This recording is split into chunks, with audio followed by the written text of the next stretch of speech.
The Shuttered Room. 1. At dusk, the wild, lonely country guarding the approaches to the village of Dunwich in north-central Massachusetts seems more desolate and forbidding than it ever does by day. Twilight lends the barren fields and domed hills a strangeness that sets them apart from the country around that area. It brings to everything a kind of sentient, watchful animosity, to the ancient trees, to the briar-bordered stone walls pressing close upon the dusty road, to the low marshes with their myriads of fireflies and their incessantly calling whippoorwills vying with the muttering of frogs and the shrill songs of toads, to the sinuous windings of the upper reaches of the Miskatonic, flowing among the dark hills seaward, all of which seem to close in upon the traveler as if intent upon holding him fast, beyond all escape. On his way to Dunwich, Abner Whately felt all this again, as once in childhood he had felt it, and run screaming in terror to beg his mother to take him away from Dunwich and grandfather Luther Whately. So many years ago. He had lost count of them. It was curious that the country should affect him so, pushing through all the years he had lived since then, the years at the Sorbonne, in Cairo, in London, pushing through all the learning he had assimilated since those early visits to grim old grandfather Whately in his ancient house attached to the mill along the Miskatonic, the country of his childhood, coming back now out of the mists of time, as were it but yesterday that he had visited his kinfolk. They were all gone now, mother, grandfather Whately, Aunt Sarah, whom he had never seen but only knew to be living somewhere in that old house, the loathsome cousin Wilbur and his terrible twin brother few had ever known before his frightful death on top of Sentinel Hill. But Dunwich, he saw as he drove through the cavernous covered bridge, had not changed. Its main street lay under the looming mound of Round Mountain, its gambrel roofs as rotting as ever, its houses deserted, the only store still in the broken-steepled church, over everything the unmistakable aura of decay. He turned off the main street and followed a rutted road up along the river, until he came within sight of the great old house with the mill wheel on the riverside. It was his property now, by the will of grandfather Whately, who had stipulated that he must settle the estate and take such steps as may be necessary to bring about that dissolution I myself was not able to take. A curious proviso, Abner thought. But then everything about grandfather Whately had been strange, as if the decadence of Dunwich had infected him irrevocably. And nothing was stranger than that Abner Whately should come back from his cosmopolitan way of life to heed his grandfather's adjurations for property which was scarcely worth the time and trouble it would take to dispose of it. He reflected ruefully that such relatives as still lived in or near Dunwich might well resent his return in their curious inward-growing and isolated rustication which had kept most of the Whateleys in this immediate region, particularly since the shocking events which had overtaken the country branch of the family on Sentinel Hill. The house appeared to be unchanged. The riverside of the house was given over to the mill, which had long ago ceased to function, as more and more of the fields around Dunwich had grown barren, except for one room above the mill wheel, Aunt Sarah's room. The entire side of the structure bordering the Miskatonic had been abandoned even in the time of his boyhood, when Abner Whately had last visited his grandfather, then living alone in the house, except for the never-seen Aunt Sarah, who abode in her shuttered room with her door locked, never to move about the house under prohibition of such movement by her father, from whose domination only death at last had freed her. A veranda, fallen in at the corner of the house, circled that part of the structure used as a dwelling. From the lattice-work under the eaves, great cobwebs hung, undisturbed by anything save the wind for years. And dust lay over everything, inside as well as out, as Abner discovered when he had found the right key among the lot the lawyer had sent him. He found a lamp and lit it, for grandfather Whately had scorned electricity. In the yellow glow of light, the familiarity of the old kitchen with its 19th-century appointments smote him like a blow. Its spareness, the hand-hewn table and chairs, the century-old clock on the mantel, the worn broom, all were tangible reminders of his fear-haunted childhood visits to this formidable house, and its even more formidable occupant, his mother's aged father. The lamplight disclosed something more. On the kitchen table lay an envelope addressed to him in handwriting so crabbed that it could only be that of a very old or infirm man, his grandfather. Without troubling to bring the rest of his things from the car, Abner sat down to the table, blowing the dust off the chair and sufficiently from the table to allow him a resting place for his elbows, and opened the envelope. The spidery script leapt out at him.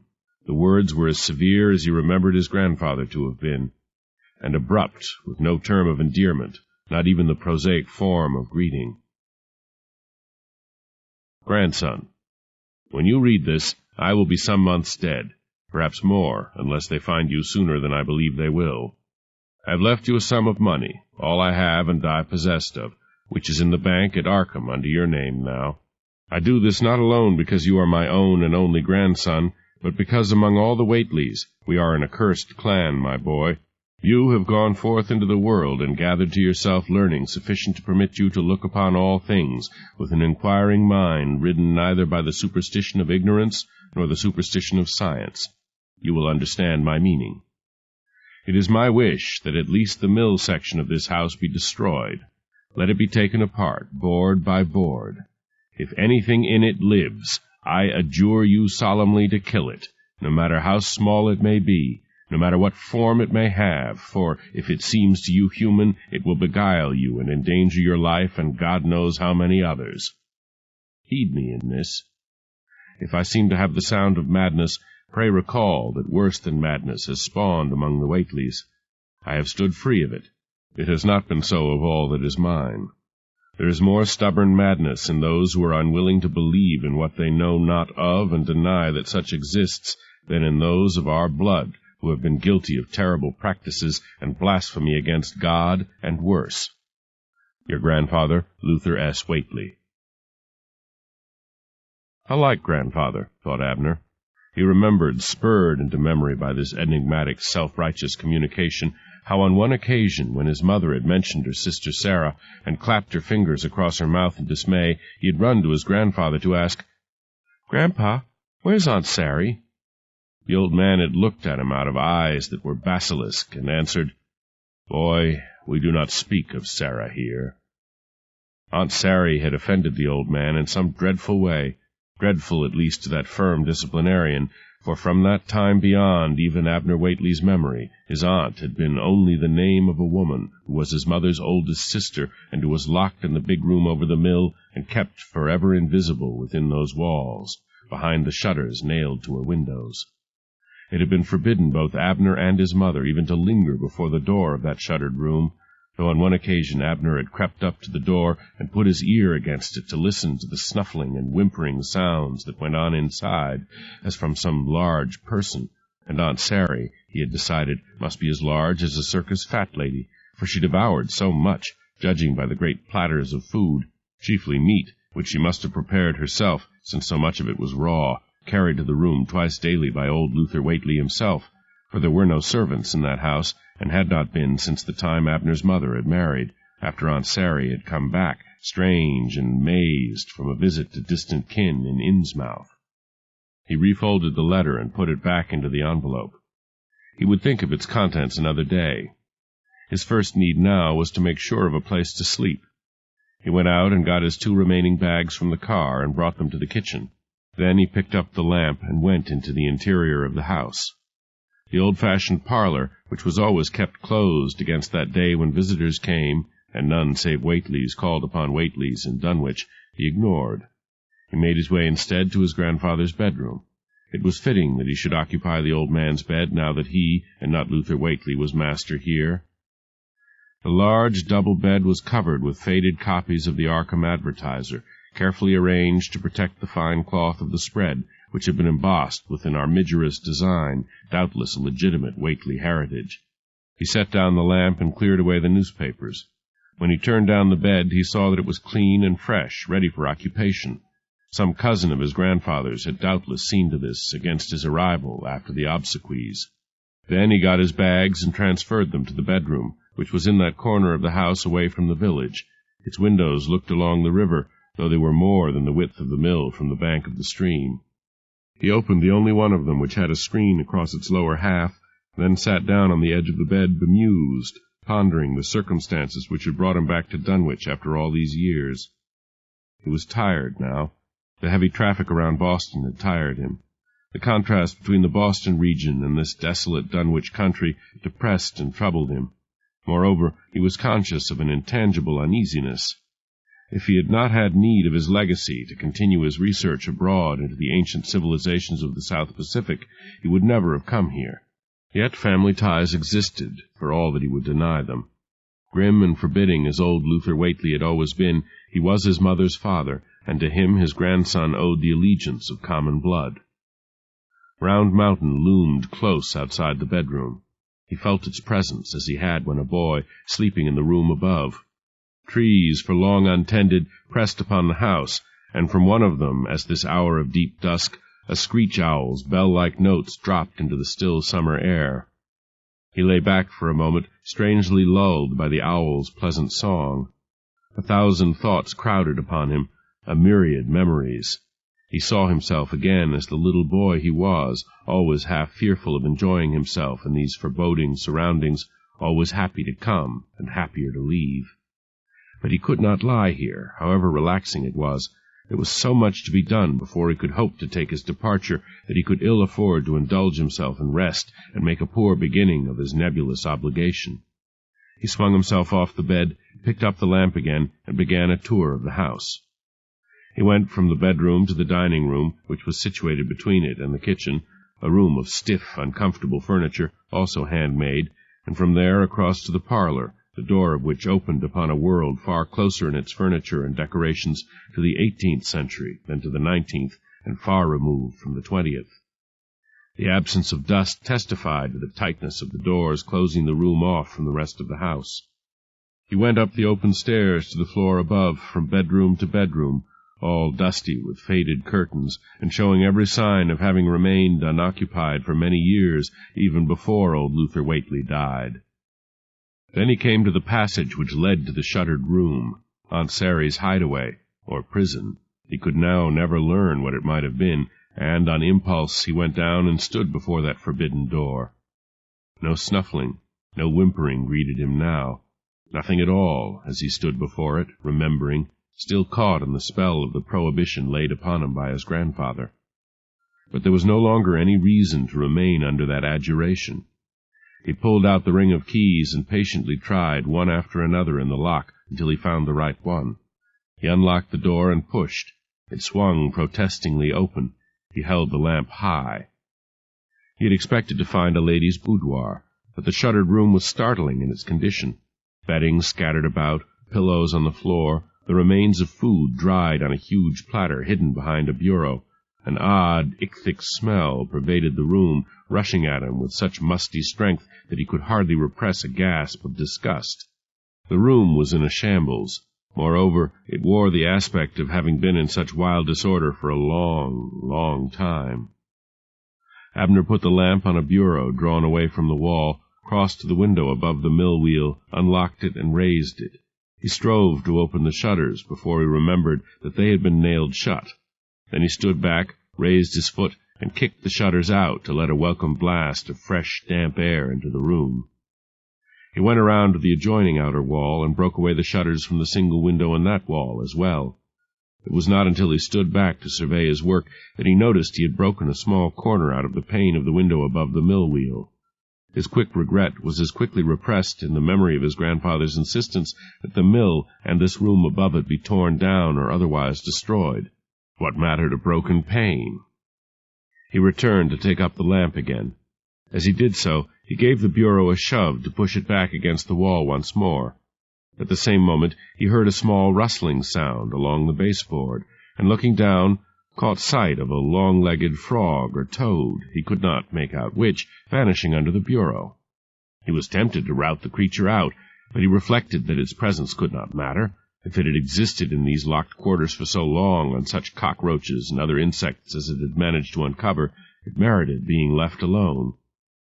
He went out of the room, locked the door again, and returned to the master bedroom downstairs. He felt obscurely that he had made a beginning, however trivial. He had scouted the ground, so to speak, and he was twice as tired for his brief look around as he had been before. Though the hour was not late, he decided to go to bed and get an early start in the morning. There was the old mill yet to be gone through. Perhaps some of the machinery could be sold, if any remained, and the mill-wheel was now a curiosity, having continued to exist beyond its time. He stood for a few minutes on the veranda, marking with surprise the welling stridulation of the crickets and katydids, and the almost overwhelming choir of the whippoorwills and frogs, which rose on all sides to assault him with a deafening insistence of such proportion as to drown out all other sounds, even such as might have risen from Dunwich. He stood there until he could tolerate the voices of the night no longer. Then he retreated, locking the door, and made his way to the bedroom. He undressed and got into bed, but he did not sleep for almost an hour, bedeviled by the chorus of natural sounds outside the house, and from within himself by a rising confusion about what his grandfather had meant by the dissolution he himself had not been able to make. But at last he drifted into a troubled sleep. 2. He woke with the dawn, little rested. All night he had dreamed of strange places and beings that filled him with beauty and wonder and dread, of swimming in the ocean's depths and up the Miskatonic among fish and amphibia and strange men, half batrachian in aspect, of monstrous entities that lay sleeping in an eerie stone city at the bottom of the sea, of utterly outre music, as of flutes accompanied by weird ululations from throats far, far from human, of Grandfather Luther Whately standing accusingly before him and thundering forth his wrath at him for having dared to enter Aunt Sarah's shuttered room.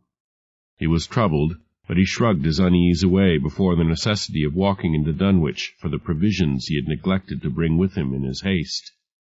The morning was bright and sunny. Peewees and thrushes sang, and dew, pearled on leaf and blade, reflected the sunlight in 1,000 jewels along the winding path that led to the main street of the village. As he went along, his spirits rose. He whistled happily and contemplated the early fulfillment of his obligation, upon which his escape from this desolate, forgotten pocket of ingrown humanity was predicated. But the main street of Dunwich was no more reassuring under the light of the sun than it had been in the dusk of the past evening. The village huddled between the Miskatonic and the almost vertical slope of Round Mountain, a dark and brooding settlement which seemed somehow never to have passed 1900, as if time had ground to a stop before the turn of the last century. His gay whistle faltered and died away. He averted his eyes from the buildings falling into ruin. He avoided the curiously expressionless faces of passers-by, and went directly to the old church with its general store, which he knew he would find slovenly and ill-kept, in keeping with the village itself. A gaunt-faced storekeeper watched his advance down the aisle, searching his features for any familiar lineament. Abner strode up to him and asked for bacon, coffee, eggs, and milk. The storekeeper peered at him. He made no move. "You'll be a Whately," he said at last. "I don't expect you know me. I'm your cousin Tobias. Which one of 'em are ye?" "I'm Abner, Luther's grandson." He spoke reluctantly. Tobias Whately's face froze. "Libby's boy. Libby that married Cousin Jeremiah. You folks ain't back at Luther's. You folks ain't a-going to start things again." "There's no one but me," said Abner shortly. "What things are you talking about?" "If you don't know, 'tain't for me to say." Nor would Tobias Whately speak again. He put together what Abner wanted, took his money sullenly, and watched him out of the store with ill-concealed animosity. Abner was disagreeably affected. The brightness of the morning had dimmed for him, though the sun shone from the same unclouded heaven. He hastened away from the store in Main Street and hurried along the lane towards the house he had but recently quitted. He was even more disturbed to discover, standing before the house, an ancient rig drawn by an old work-horse. Beside it stood a boy, and inside it sat an old, white-bearded man, who at sight of Abner's approach signaled to the boy for assistance, and by the lad's aid laboriously descended to the ground and stood to await Abner. As Abner came up, the boy spoke, unsmiling. "Great-grandpa'll talk to you." "Abner," said the old man quaveringly, and Abner saw for the first time how very old he was. "This here's great-grandpa Zebulon Whately," said the boy. Grandfather Luther Whately's brother, the only living Whately of his generation. "Come in, sir," said Abner, offering the old man his arm. Zebulon Whately took it, The three of them made slow progress towards the veranda, where the old man halted at the foot of the steps, turning his dark eyes upon Abner from under their bushy white brows, and shaking his head gently. "Now, if ye'll fetch me a cheer, I'll set." "Bring a chair from the kitchen, boy," said Abner. The boy sped up the steps and into the house. He was out as fast with a chair for the old man, and helped to lower him to it, and stood beside him while Zebulon Whately caught his breath. Presently he turned his eyes full upon Abner and contemplated him, taking in every detail of his clothes, which, unlike his own, were not made by hand. "Why have ye come, Abner?" he asked, his voice firmer now. Abner told him as simply and directly as he could. Zebulon Whately shook his head. "Ye know no more nor rest, and less'n some," he said. "What Luther was about only God knowed. Now Luther's gone, and ye'll have to do. I can tell ye, Abner, I vow afore God, I don't know why Luther took on so and locked hisself up, and Sary that time she come back in's mouth, but I kin say it was suthin' turrible, and the things what happened was turrible. Ain't nobody left to say Luther was to blame, nor poor Sary, but take care, Abner." "I expect to follow my grandfather's wishes," said Abner. The old man nodded, but his eyes were troubled, and it was plain that he had little faith in Abner. "How'd you find out I was here, Uncle Zebulon?" Abner asked. "I had the word ye'd come. It was my bounden duty to talk to ye. The Whateleys has a curse on 'em. There's been them now gone to ground has had to do with the devil, and there's some what whistled terrible things out o' the air, and there's some what had to do with things that wasn't all human nor all fish, but lived in the water and swum out, way out to sea, and there's some what growed in on themselves and got all mazed and queer, and that's what happened on Sentinel Hill that time, the Vinnie's Wilbur, and that other one by the Sentinel Stone. God, I shake when I think on it." "Now, Grandpa, don't ye get your dander up," chided the boy. I won't, said the old man tremulously. "It's all died away now. It's forgot, by all but me and them what took the signs down, the signs that pointed to Dunwich, sayin' it was too terrible a place to know about." He shook his head and was silent. "Uncle Zebulon," said Abner, "I never saw my Aunt Sarah." No, boy. She was locked up that time, afore you was born, I think it was." "Why?" "Only Luther knowed, and God. Now Luther's gone, and God don't seem like he knowed Dunwich was still here." "What was Aunt Sarah doing in Innsmouth?" "Visitin' kin." "Are there Whateleys there, too?" "Not Whateleys, Marshes. Old Obed Marsh, that was Pa's cousin, him and his wife that he found in the trade at Ponape, if ye know where that is." "I do." "You do? I never knowed. They say Sary was visiting Marshkin, Obed's son or grandson. I never knowed which. Never heerd. Don't care. She was thar quite a spell. They say when she come back she was different, flighty, unsettled, sassed her pa, and then, not long after, he locked her up in that room till she died." "How long after?" 3-4 months, and Luther never said what fur.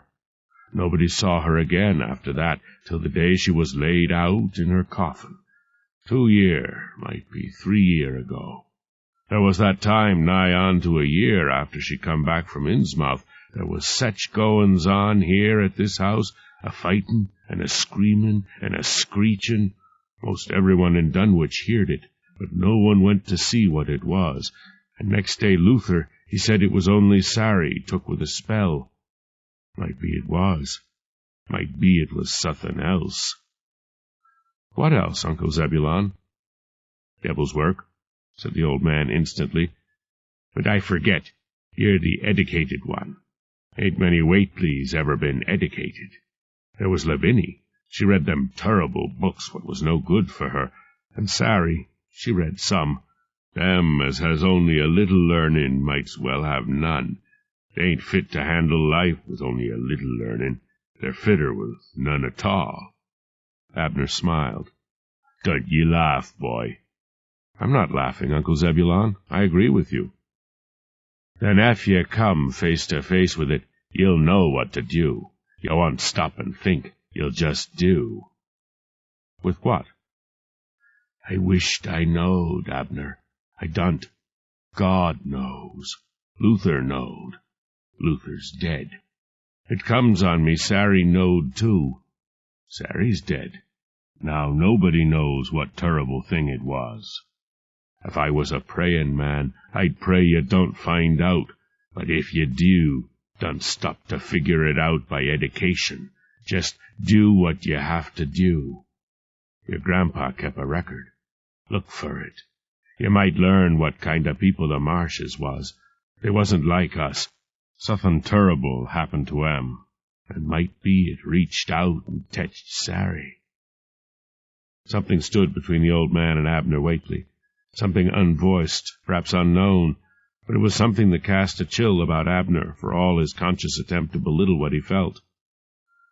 "I'll learn what I can, Uncle Zebulon," he promised. The old man nodded and beckoned to the boy.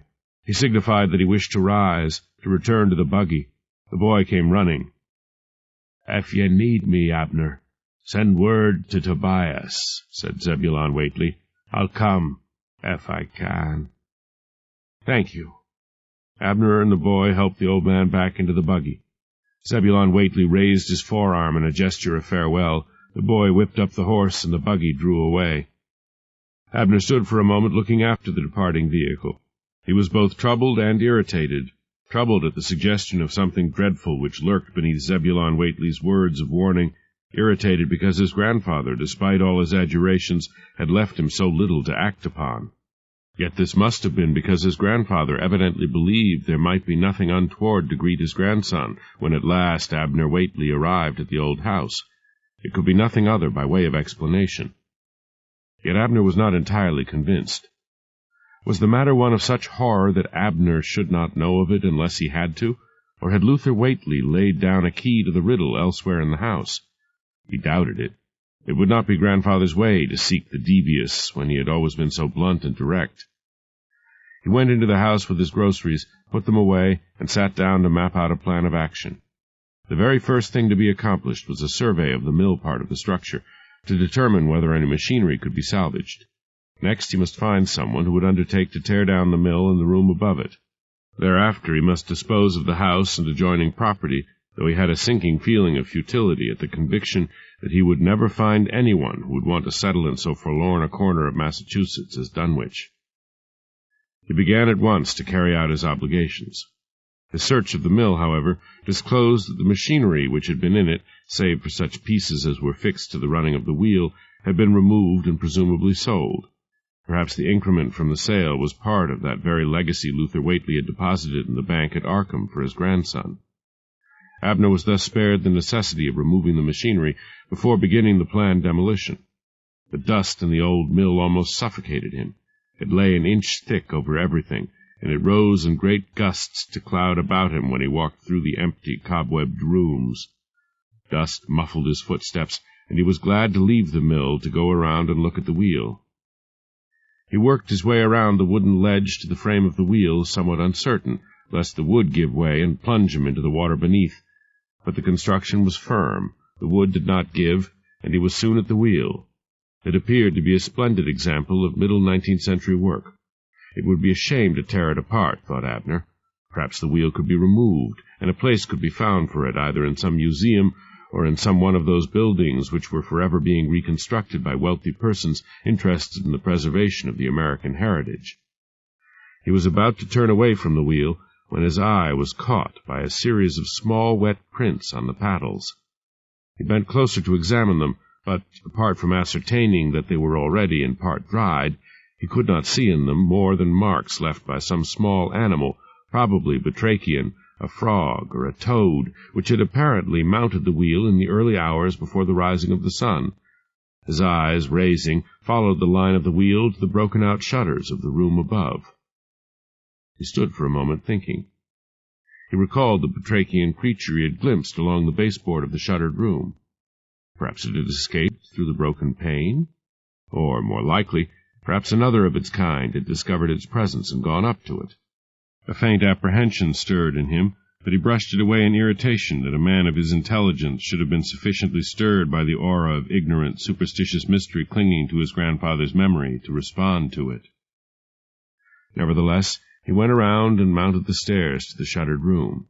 He half expected, when he unlocked the door, to find some significant change in the aspect of the room as he remembered it from last night, but apart from the unaccustomed daylight streaming into the room, there was no alteration. He crossed to the window. There were prints on the sill. There were 2 sets of them. One appeared to be leading out, the other entering. They were not the same size. The prints leading outward were tiny, only half an inch across. Those leading in were double that size. Abner bent close and stared at them in fixed fascination. He was not a zoologist, but he was by no means ignorant of zoology. The prints on the sill were like nothing he had ever seen before, not even in dream. Save for being or seeming to be webbed, they were the perfect prints in miniature of human hands and feet. Though he made a cursory search for the creature, he saw no sign of it, and finally, somewhat shaken, he retreated from the room and locked the door behind him, already regretting the impulse which had led him to it in the first place, and which had caused him to burst open the shutters which for so long had walled the room away from the outer world. 3. He was not entirely surprised to learn that no one in Dunwich could be found to undertake the demolition of the mill. Even such carpenters as those who had not worked for a long time were reluctant to undertake the task, pleading a variety of excuses which Abner easily recognized as a disguise for the superstitious fear of the place under which one and all labored. He found it necessary to drive into Aylesbury, but, though he encountered no difficulty in engaging a trio of husky young men who had formed a partnership to tear down the mill, he was forced to wait upon their previous commitments, and had to return to Dunwich with the promise that they would come in a week or 10 days. Thereupon he set about at once to examine into all the effects of Luther Whately which still remained in the house. There were stacks of newspapers, chiefly the Arkham Advertiser and the Aylesbury Transcript, now yellowing with age and mouldering with dust, which he set aside for burning. There were books which he determined to go over individually, in order that he might not destroy anything of value, and there were letters which he would have burned at once had he not happened to glance into one of them and caught sight of the name Marsh, at which he read on. Luther, what happened to Cousin Obed is a singular thing. I do not know how to tell it to you. I do not know how to make it credible. I am not sure I have all the facts in this matter. I cannot believe but that it is a rigmarole deliberately invented to conceal something of a scandalous nature, for you know the Marshes have always been given to exaggeration and had a pronounced flair for deception. Their ways are devious. They have always been. But the story, as I have it from Cousin Eliza, is that when he was a young man, Obed and some others from Innsmouth, sailing their trading ships into the Polynesian islands, encountered there a strange people who called themselves the Deep Ones, and who had the ability to live either in the water or on the earth. Amphibians they would then be. Does this sound credible to you? It does not to me. What is most astonishing is that Obed and some others married women of these people and brought them home to live with them. Now, that is the legend. Here are the facts. Ever since that time the Marshes have prospered mightily in the trade. Mrs. Marsh is never seen abroad, save on such occasions as she goes to certain closed affairs of the Order of Dagon Hall. Dagon is said to be a sea-god. I know nothing of these pagan religions, and wish to know nothing. The Marsh children have a very strange look. I do not exaggerate, Luther, when I tell you that they have such wide mouths and such chinless faces and such large staring eyes that I swear they sometimes look more like frogs than human beings. They are not, at least as far as I can see, gilled. The Deep Ones are said to be possessed of gills, and to belong to Dagon or to some other deity of the sea, whose name I cannot even pronounce, far less set down. No matter.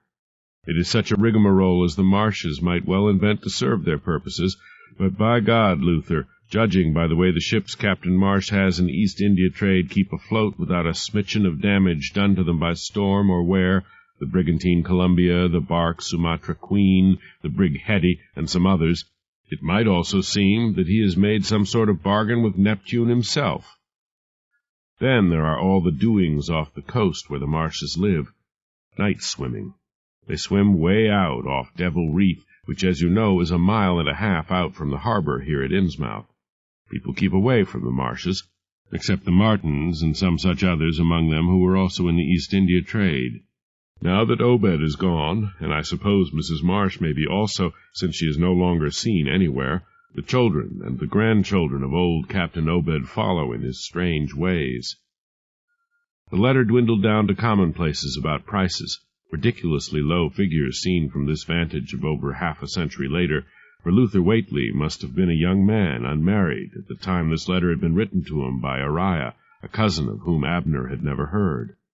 What it had to say of the Marshes was nothing, or all, perhaps, if Abner had the key to the puzzle of which he began to believe with mounting irritation he held only certain disassociated parts. But if Luther Whately had believed this rigmarole, would he, years later, have permitted his daughter to visit the Marsh cousins? Abner doubted it. He went through other letters, bills, receipts, trivial accounts of journeys made to Boston, Newburyport, Kingsport, postcards, and came at last to another letter from Cousin Uriah, written, if a comparison of dates was sufficient evidence, immediately after the one Abner had just read. They were 10 days apart, and Luther would have had time to reply to that first.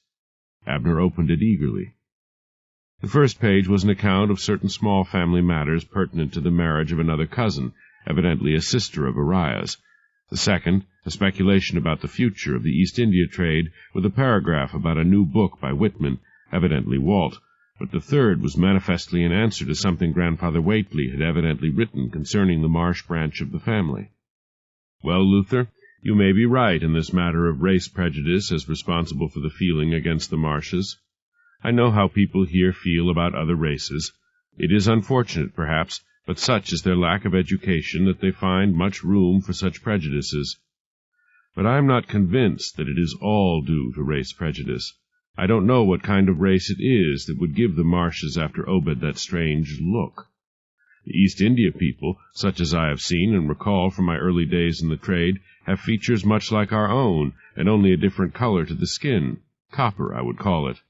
Once I did see a native who had a similar appearance, but he was evidently not typical, for he was shunned by all the workers around the ships in the harbor where I saw him. I've forgotten now where it was, but I think Ponape. To give them their due, the Marshes keep pretty much to themselves, or to those families living here under the same cloud, and they more or less run the town. It may be significant, it may have been accident, that one selectman who spoke out against them was found drowned soon after. I am the first to admit that coincidences more startling than this frequently occur, but you may be sure that people who disliked the Marshes made the most of this.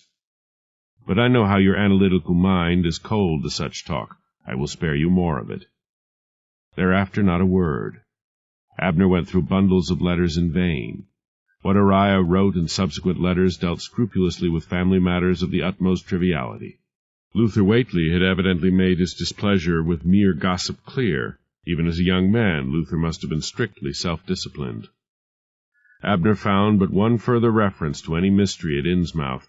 That was a newspaper clipping dealing in very vague terms, suggesting that the reporter who sent in the story did not really know what had taken place with certain federal activity in and near Innsmouth in 1928, the attempted destruction of Devil Reef and the blowing up of large sections of the waterfront, together with wholesale arrests of Marshes and Martins and some others, but this event was decades removed from Uriah's early letters. Abner put the letters dealing with the Marshes into his pocket and summarily burned the rest, taking the mass of material he had gone through out along the river bank and setting fire to it. He stood guarding it, lest a chance wind carry a spark to surrounding grass which was unseasonably dry.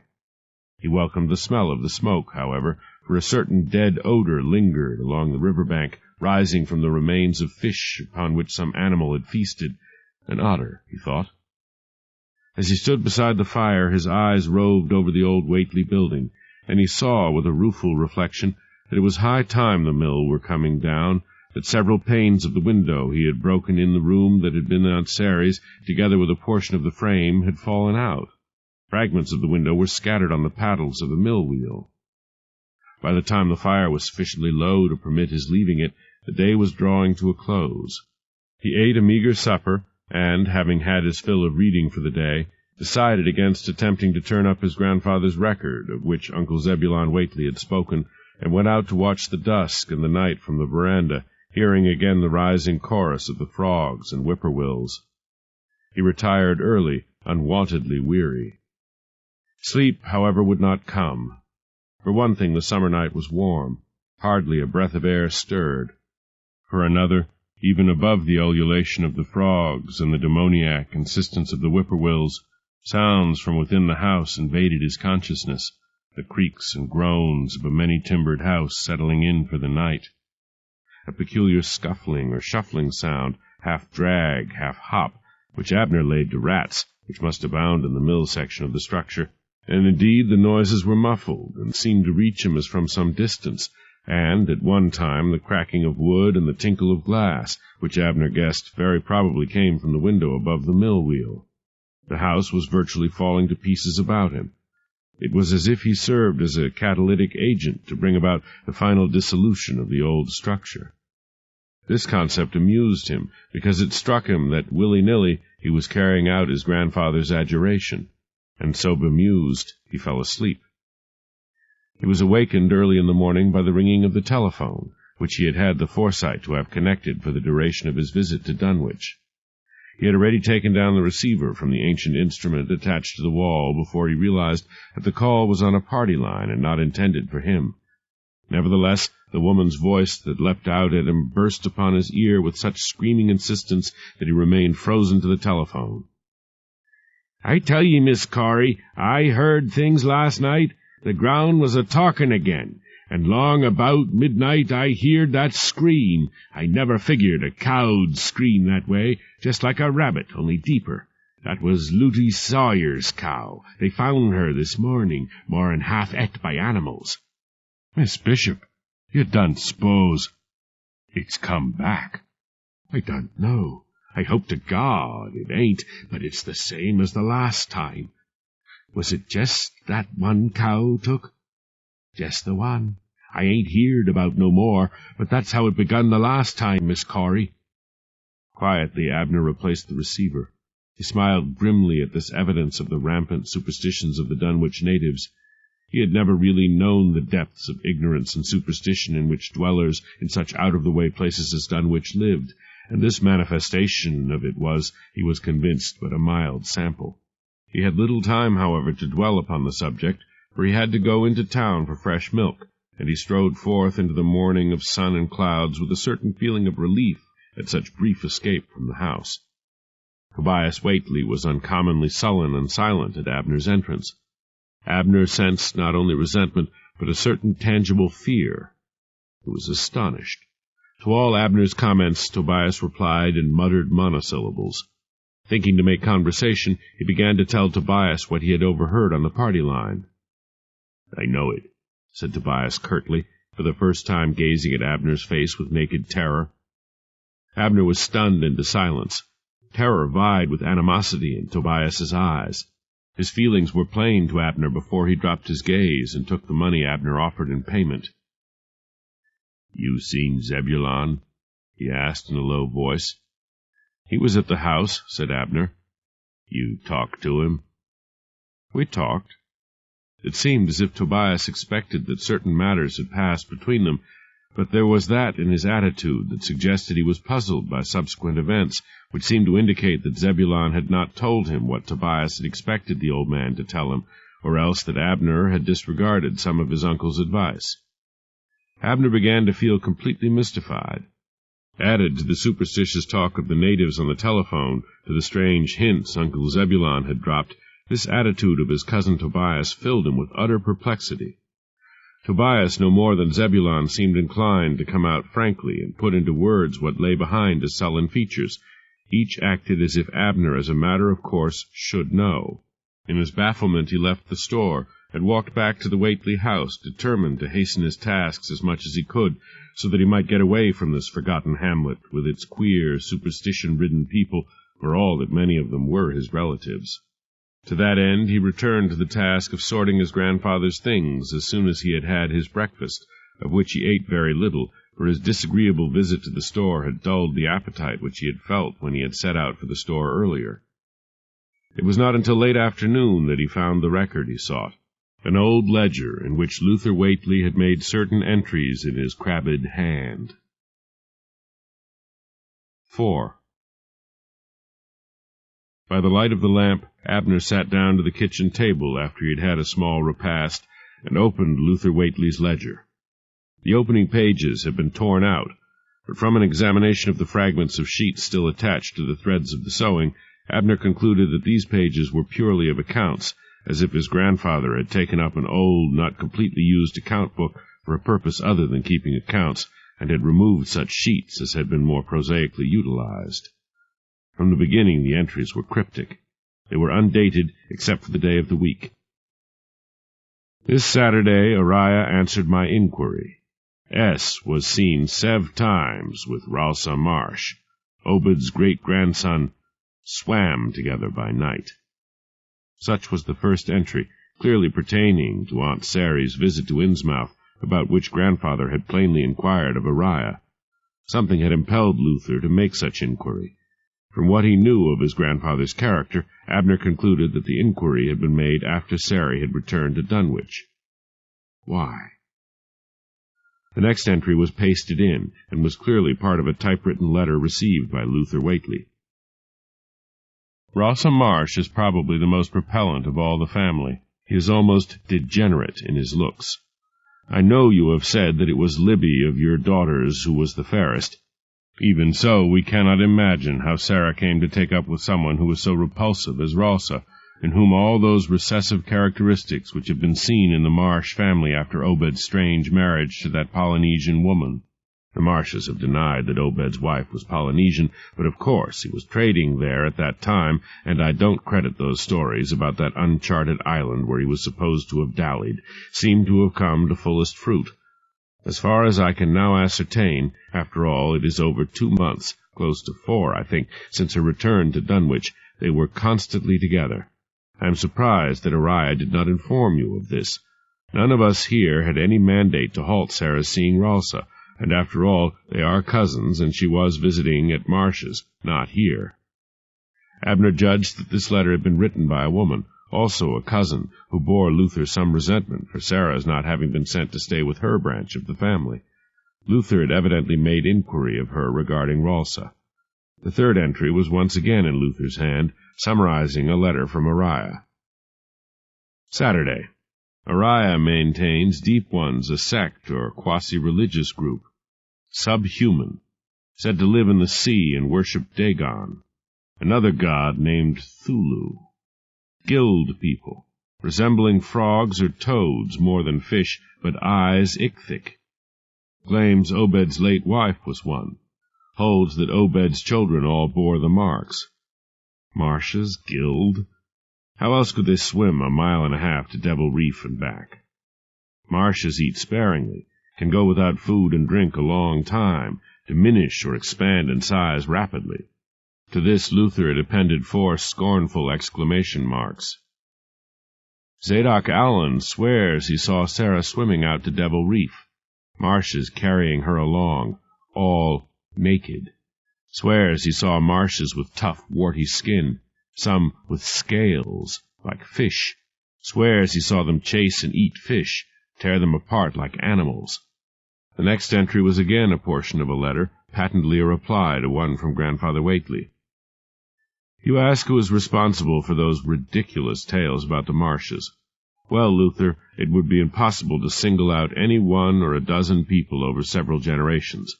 I agree that old Zadok Allen talks too much, drinks, and may be romancing, but he is only one.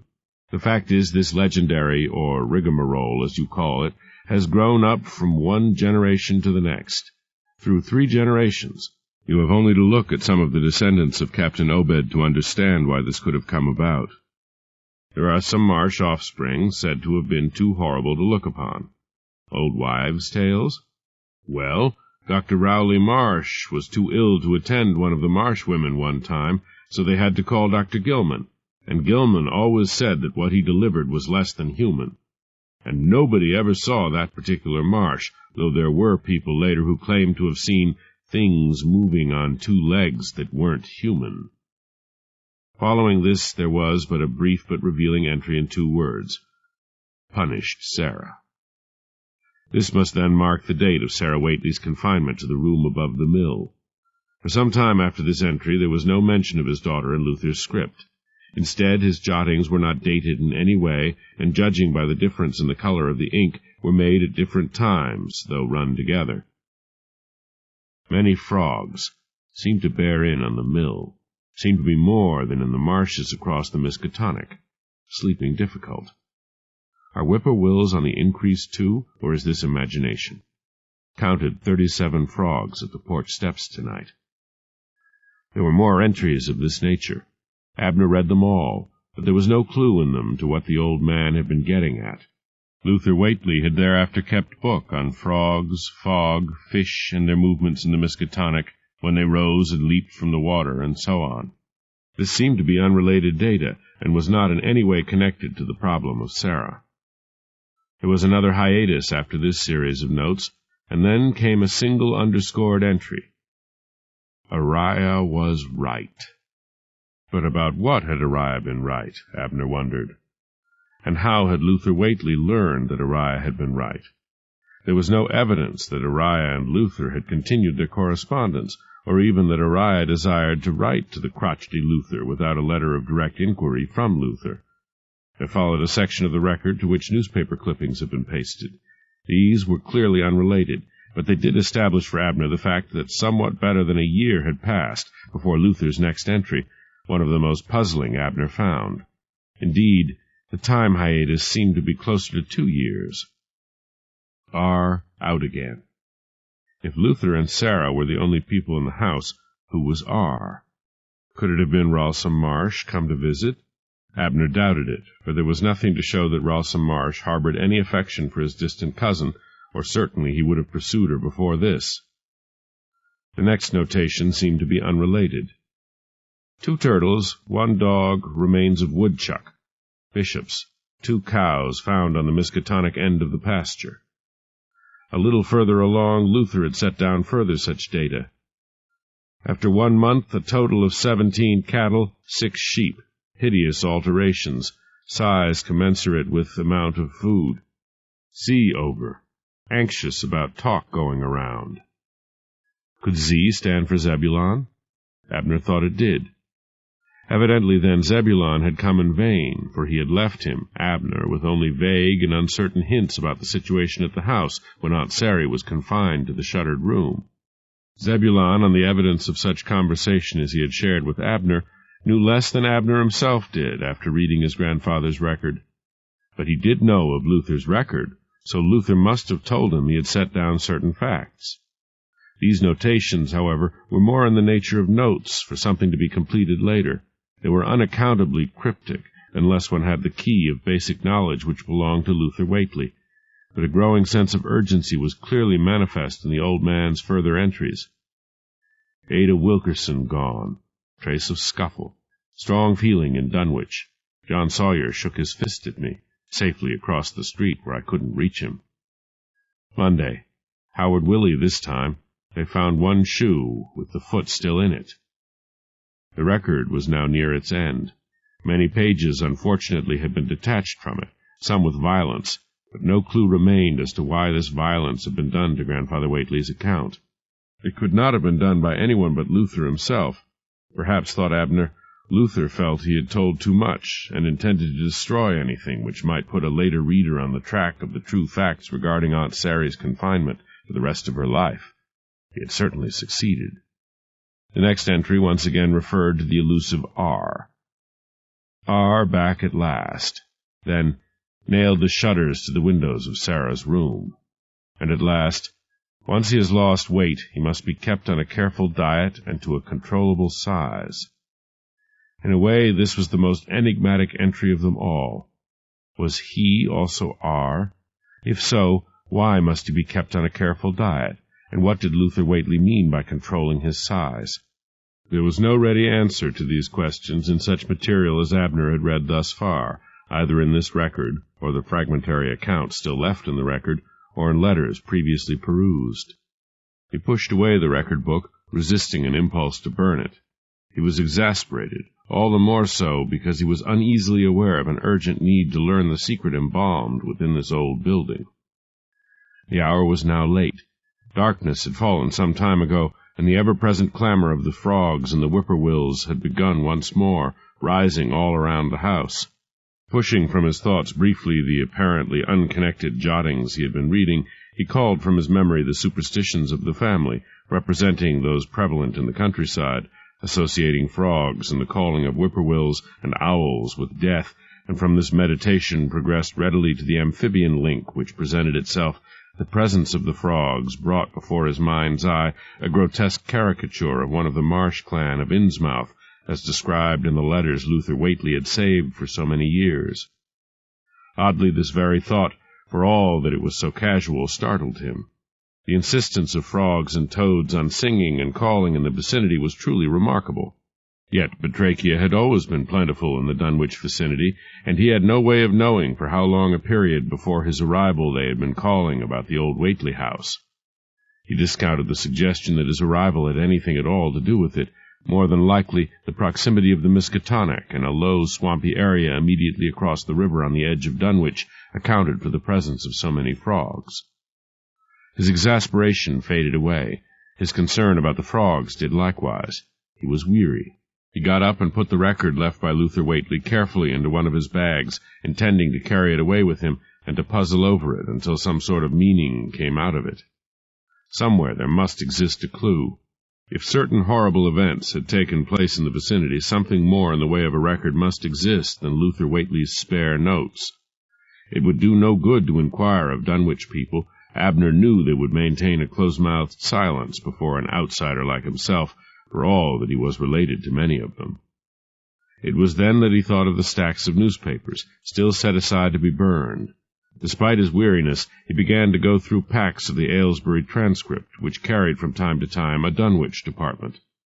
After an hour's hasty search, he found 3 vague articles, none of them in the regular Dunwich columns, which corroborated entries in Luther Whately's ledger.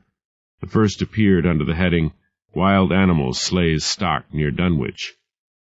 Several cows and sheep have been slain on farms just outside Dunwich by what appears to be a wild animal of some kind. Traces left at the scenes of the slaughter suggest some large beast, but Professor Bethnal of Miskatonic University's Anthropology Department points out that it is not inconceivable that packs of wolves could lurk in the wild hill country around Dunwich. No beast of the size suggested by the traces reported was ever known to inhabit the eastern seaboard within the memory of man. County officials are investigating.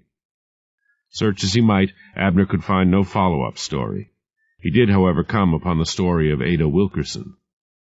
A widow lady, Ada Wilkerson, 57, living along the Miskatonic out of Dunwich, may have been the victim of foul play 3 nights ago.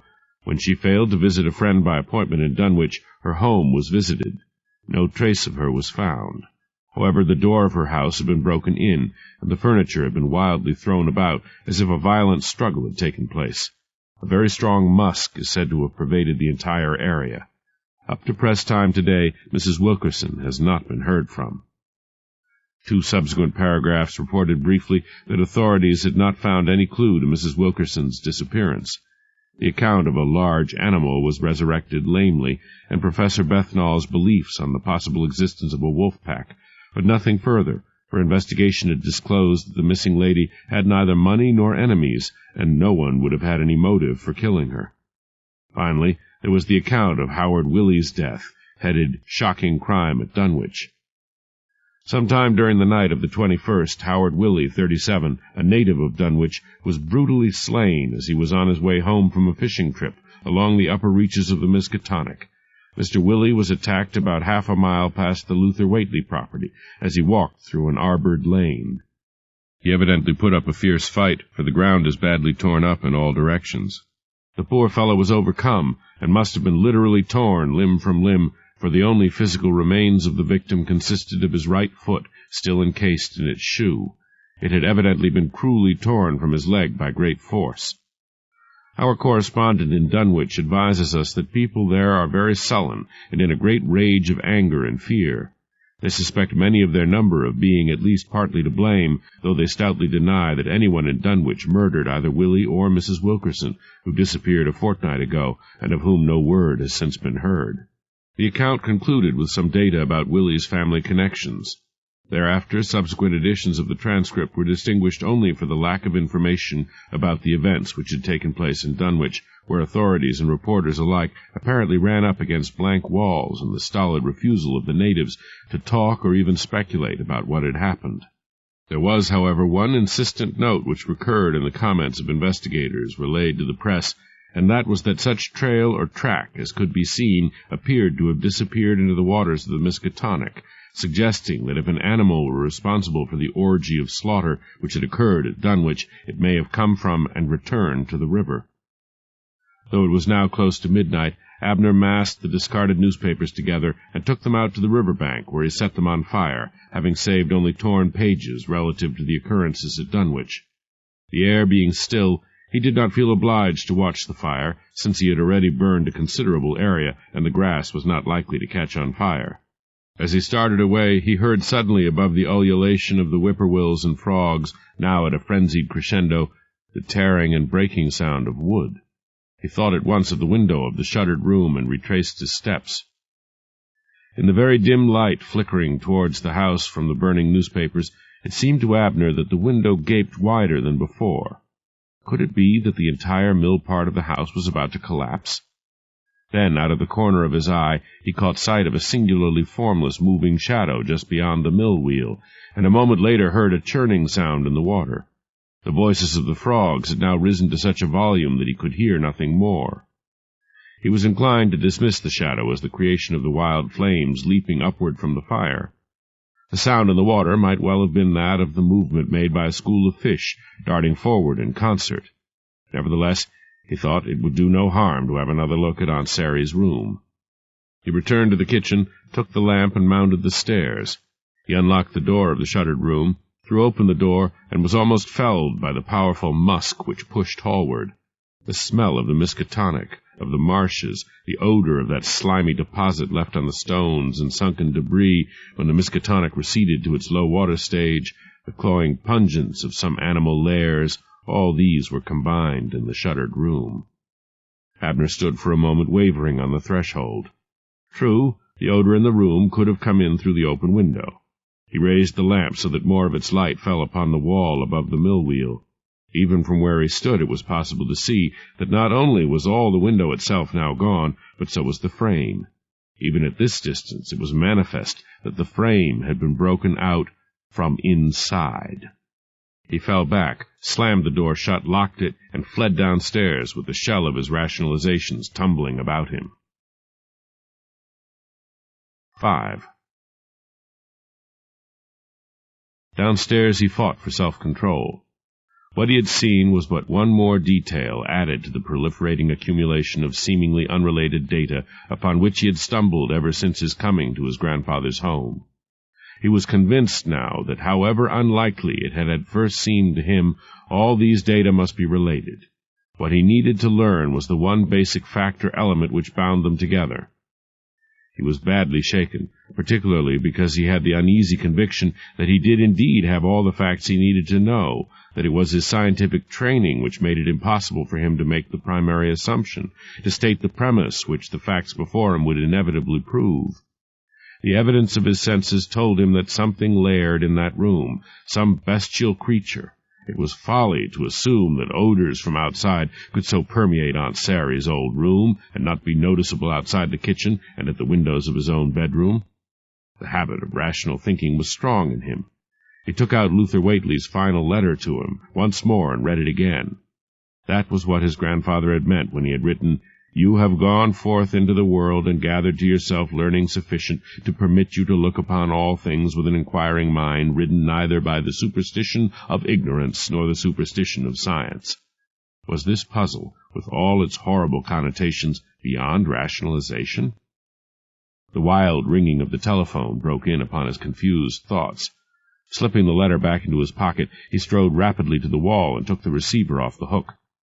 A man's voice screamed over the wire amid a chaos of inquiring voices as everyone on the line picked up his receiver as if they waited, like Abner Whately himself, for word of another tragedy. One of the voices, all were disembodied and unidentifiable, for Abner identified the caller. "It's Luke Lang!" "Get a posse up and come quick," Luke shouted hoarsely over the wire. "It's jeest outside my door, snufflin' around, tryin' the door, feelin' at the winders." "Luke, what is it?" asked a woman's voice. "Oh, God, it's some unearthly thing. It's a hoppin' round like it was too big to move right, like jelly. Oh, hurry, hurry, afore it's too late. It got my dog." "Get off the wire so's we can call for help," interrupted another subscriber. But Luke never heard in his extremity. "It's a pushin' at the door. It's a bowin' the door in. Luke, get off'n the wire. It's a tryin' the winder now." Luke Lang's voice rose in a scream of terror. "There goes the glass! God, ain't you comin'? Oh, that hand, that turrible arm! God, that face!" Luke's voice died away in a frightful screech. There was the sound of breaking glass and rending wood. Then all was still at Luke Lang's, and for a moment all was still along the wire. Then the voices burst forth again in a fury of excitement and fear. "Get help! We'll meet at Bishop's place." And someone put in, "It's Abner Whately done it." Sick with shock and half paralyzed with a growing awareness, Abner struggled to tear the receiver from his ear, to shut off the half-crazed bedlam on the party line. He managed it with an effort. Confused, upset, frightened himself, he stood for a moment with his head leaning against the wall.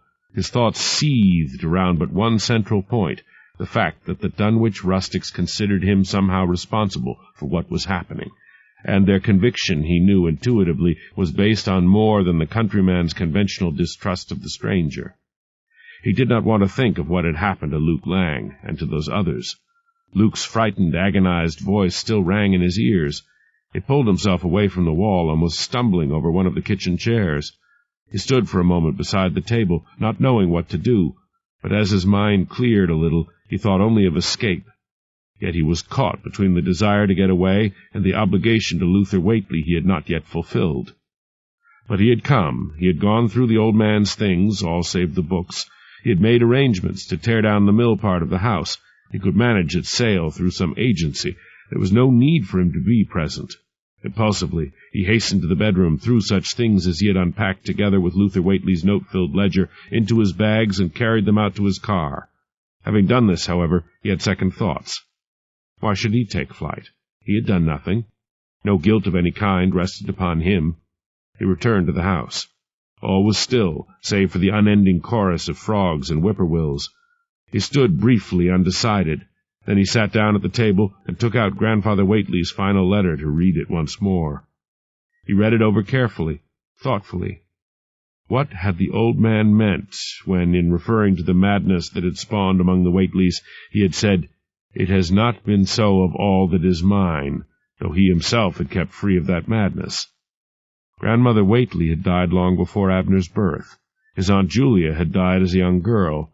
His mother had led a blameless life. There remained Aunt Sarah. What had been her madness, then? Luther Whately could have meant none other. Only Sarah remained. What had she done to bring about her imprisonment unto death? And what had he intended to hint at when he adjured Abner to kill anything in the mill section of the house, anything that lived, no matter how small it may be, no matter what form it may have, even something so small as an inoffensive toad, a spider, a fly? Luther Whately wrote in riddles, which in itself was an affront to an intelligent man. Or did his grandfather think Abner a victim of the superstition of science? Ants, spiders, flies, various kinds of bugs, millers, centipedes, daddy-long-legs, All occupied the old mill, and doubtless in its walls were mice as well. Did Luther Whately expect his grandson to go about exterminating all these?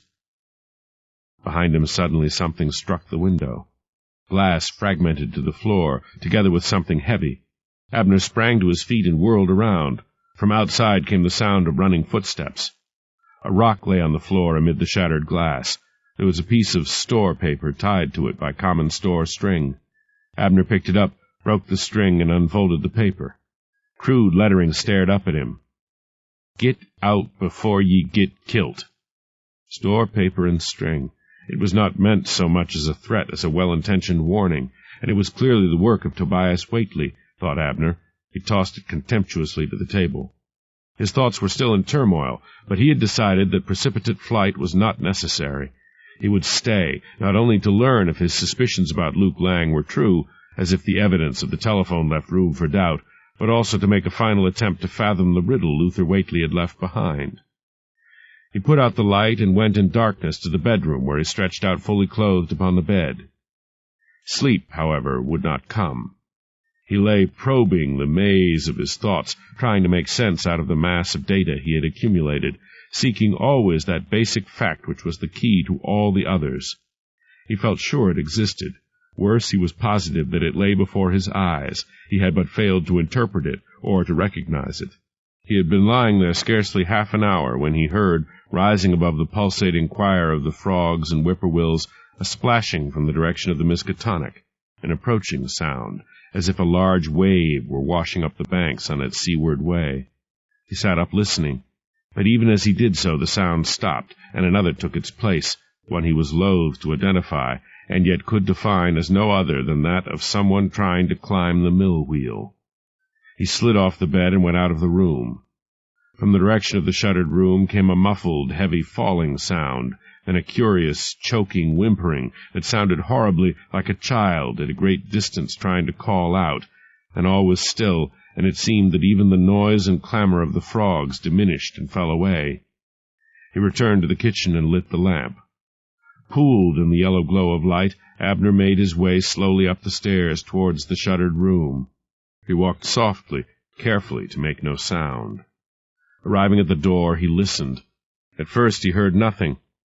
Then a susurration smote his ears. Something in that room breathed.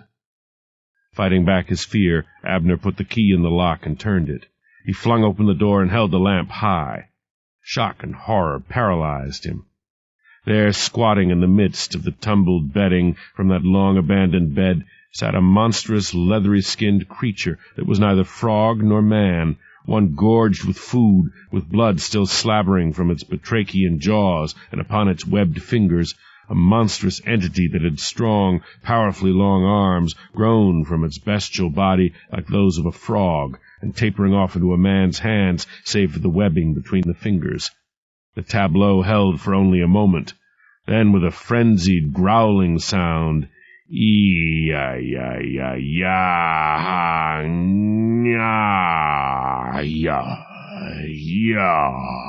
it rose up, towering, and launched itself at Abner.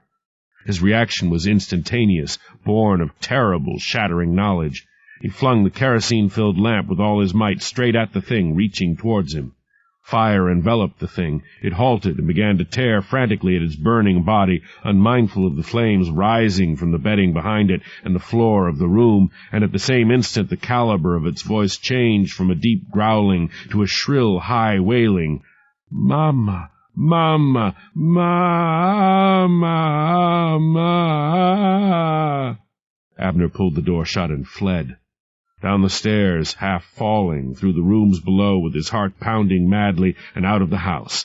He tumbled into the car, almost bereft of his senses, half blinded by the perspiration of his fear, turned the key in the ignition, and roared away from that accursed place from which the smoke already poured, while spreading flames in that tinder-dry building began to cast a red glow into the sky. He drove like one possessed, through Dunwich, through the covered bridge, his eyes half closed, as if to shut out forever the sight of that which he had seen, while the dark, brooding hills seemed to reach for him, and the chanting whippoorwills and frogs mocked him. But nothing could erase that final cataclysmic knowledge seared into his mind. the key to which he had had all along and not known it, the knowledge implicit in his own memories as well as in the notes Luther Whately had left, the chunks of raw meat he had childishly supposed were going to be prepared in Aunt Sarah's room instead of to be eaten raw, the reference to R, who had come back at last after having escaped back to the only home R knew. The seemingly unrelated references also in his grandfather's hand to missing cows, sheep, and the remains of other animals, the hideous suggestion clearly defined now in those entries of Luther Whately's about R's size commensurate with amount of food, and he must be kept on a careful diet and to a controllable size, like the Innsmouth people, controlled to nothingness after Sarah's death, with Luther hoping that foodless confinement might shrivel the thing in the shuttered room and kill it beyond revival, despite the doubt that had led him to adjure Abner to kill everything in it that lives. The thing Abner had unwittingly liberated when he broke the pane and kicked out the shutters, liberated to seek its own food and its hellish growth again, at first with fish from the Miskatonic, then with small animals, then cattle, and at last human beings, the thing that was half batrachian, half human, but human enough to come back to the only home it had ever known, and to cry out in terror for its mother in the face of the fatal Holocaust, the thing that had been born to the unblessed union of Sarah Whately and Ralsa Marsh, spawn of tainted and degenerate blood, the monster that would loom forever on the perimeter of Abner Whately's awareness, his cousin Ralsa doomed by his grandfather's iron will, instead of being released long ago into the sea to join the deep ones amongst the minions of Dagon and great Thulu.